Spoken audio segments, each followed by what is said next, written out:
Hi, I'm Michael Glendinning. I'm the Director of Connect North Korea. Tonight I'm here in Soho, London, at O'Neill's with Funzing to talk about life in North Korea. Many people think that North Korea and North Koreans lack agency.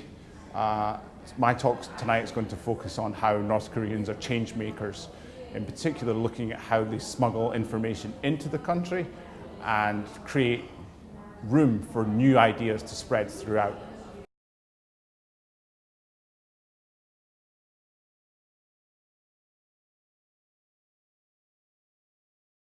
Now, really to understand contemporary North Korea, we need to go back to the 1980s, because that's when this quiet revolution began. Up until then, North Korea had largely survived on aid from Russia and China mainly, but also from illicit activities, drug production, insurance scams, weapon sales.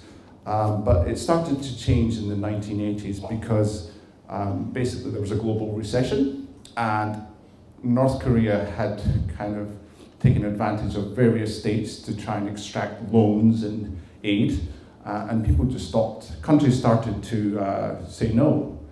And that took a long time to have any kind of catastrophic effect. And this aid helped fund something called the public distribution system. And in North Korea, up until really the last sort of 20 years, everyone in North Korea gained everything from this public distribution system. You'd go there once a week, your local sort of center, distribution center, and you'd be given your clothing ration, your food ration, and anything else that you might need. When countries started to say no to North Korea, stopped giving them aid, stopped giving them loans, this system started to fracture, slowly but surely. There was hunger, eventually starvation, and unfortunately deaths.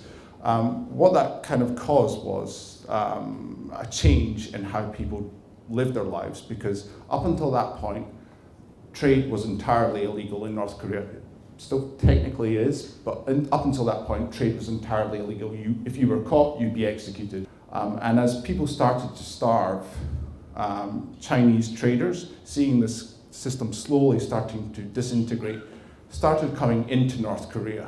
And why is this situation called the Quiet Revolution? Because initially people, when they first went into China, they would bring back food to provide for their families. But over the years, as these markets became black markets became more sophisticated, they started bringing back foreign media. And of course, in North Korea, foreign media is illegal. People started bringing information. Initially, it was CDs, but as the technology has changed, it was CDs, radios, and then as technology changed, we started shifting towards DVDs, USBs, and now we're on to what is called we're now on to using SD cards for spreading information inside North Korea. Disgustingly, they're now called, in North Korea, they're known as nose cards because people can hide them up their nose. Because if you're caught with this stuff, you do end up in quite a lot of trouble. You can end up in a political prison camp, a labor camp, or in extreme cases, execution. And what this information surge into North Korea has created is a really buoyant and mature grassroots market economy. It's no longer a socialist system, it's totally shattered. North Korea is as capitalist as they come. And this information inflow through these markets, on the one hand, is great because people are being exposed to all kinds of ideas, and unfortunately, it's mostly, as in most cases, unfortunately, the main sort of interest is complete dross, sort of dramas and soaps and just stuff that you wouldn't really want to watch, because people are smuggling these USBs and SD cards very, very quickly. Unfortunately, that hasn't really led to the kind of political change that is needed, because still today people are unable to kind of voice their experiences and information. You can't go up to someone in the street and say, "Hey, did you see that on TV last night? It was great, wasn't it?" You just can't do that. So whilst it's creating space for new ideas, and it's kind of breaking the one of the two bonds that the North Korean state has over its people. There's the physical, which is torture, violence, execution, and then there's the psychological, the sort of brainwashing, the fear of going to a political prison camp. That last kind of pillar of oppression is slowly being eradicated by this access to outside information. Hey guys, we hope you enjoyed that clip. I'm just here with Michael. Just after the question and answer period, we have a question from our audience we're going to ask him. To be part of the discussion and bring your own questions, go to funzing.co.uk, get your tickets. All right, so today it's about North Korea, and our question is, in North Korea, what is the current situation with the refugees?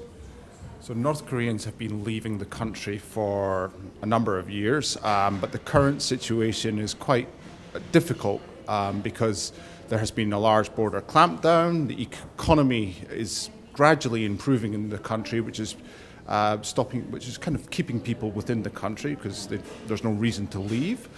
But when people do leave, they're subject often to trafficking.